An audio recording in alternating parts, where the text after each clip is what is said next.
नमस्कार। बारडोली के तमाम मेरे युवा साथी, स्वाभिमान जो समूह और ग्रुप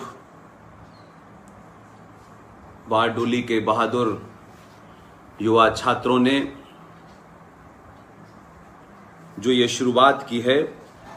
उसके लिए आपको तहे दिल से बधाई। और गुजरात में बारडोली तो मशहूर हो सकता है, लेकिन पूरी दुनिया बारडोली को जिस कारण से जानती है, मैं भी उसी कारण से बारडोली को जानता हूं। ये बात अलग है कि युवाओं ने जो स्वाभिमान नाम से जो संस्था शुरू की है, उस संस्था के तमाम पदाधिकारी, उससे जुड़े हुए तमाम सारे लोग और इस संगठन ने जो कार्य पिछले एक ऐसे समय में किया है जब राष्ट्र के सामने एक ऐसी चुनौती, एक ऐसी समस्या जो दुनिया में मानवता के लिए, उसके अस्तित्व के लिए खतरा बन के खड़ी हुई, तो इससे दो बात साफ हुई कि पूरी दुनिया में एक वो लोग हैं जिन्होंने इस संकट की घड़ी में मानवता को बचाने के लिए अपने घरों से बाहर निकले, तमाम अपने सीमित संसाधनों का इस्तेमाल करते हुए,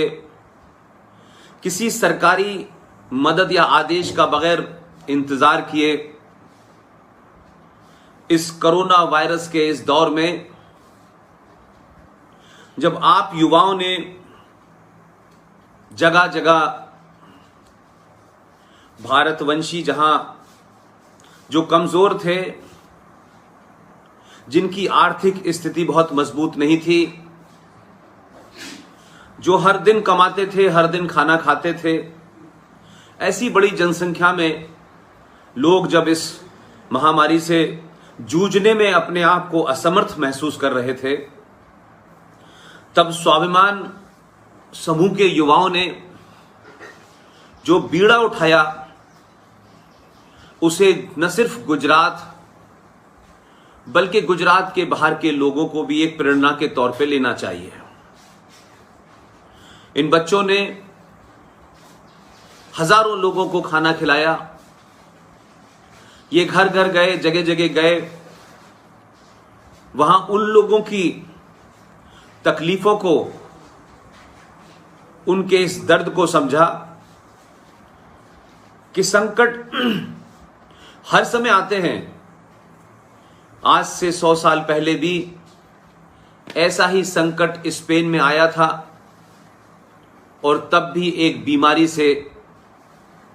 पूरी दुनिया में 5 करोड़ से ज्यादा लोग असमय मौत के मुंह में चले गए थे। उस समय को हमने नहीं देखा, इस देश के लोगों ने नहीं देखा, लेकिन भारत समय समय पर ऐसी त्रासदियों को बर्दाश्त करता रहा है। ये एक ऐसी त्रासदी है कि ये कोई भगवान की तरफ से नहीं आई है, ये दुनिया में अपनी अपनी विचारधारा का वर्चस्व, दुनिया पे किस तरह से अपनी आर्थिक शक्ति को मजबूत बनाए रखने के लिए एक देश जिसका नाम चाइना है, उसने किस तरह से इसे फैलाया और दो महाशक्तियों के बीच में वो अमेरिका को कमजोर करना चाहते थे, वो अमेरिका को हराना चाहते थे। उनकी इस ख्वाहिश ने पूरी दुनिया को एक संकट में डाल दिया। लेकिन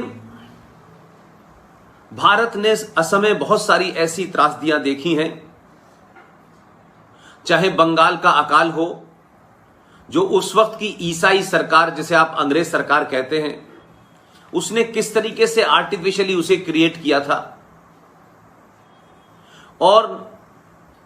1947 में जिस तरीके से भारत की भूमि का विभाजन मजहब के नाम पे किया गया, उस वक्त भी 21 लाख लोग मारे गए थे, लाखों लोग जख्मी थे, बेघर थे। तब भी गुजरात के साथ साथ देश के बहुत सारे राज्यों ने ऐसा काम किया कि जो जख्मी थे उनके जख्मों पे नमक छिड़कने की जगह मरहम लगाया, उनको आश्रय दिया। और गुजरात का नाम तो अगर इस त्रासदी